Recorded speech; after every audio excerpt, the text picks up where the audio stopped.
English ஷார்ட்ஹேண்டில் அடிக்கடி கேட்கக்கூடிய ஒரு சில இம்பார்ட்டன்ட் ஷார்ட்கட்ஸ் பார்க்கலாம். First, we request you to kindly bear with us. We request you to kindly bear with us. Next, I would like to point out that this government.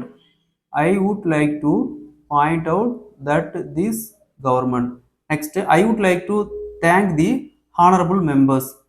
I would like to thank the honorable members. Next, I am of the opinion that the government. I am of the opinion that the government.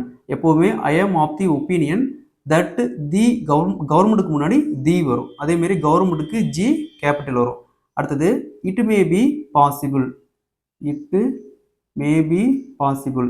Next, it may not be possible. It may not be, same stroke, may not be possible.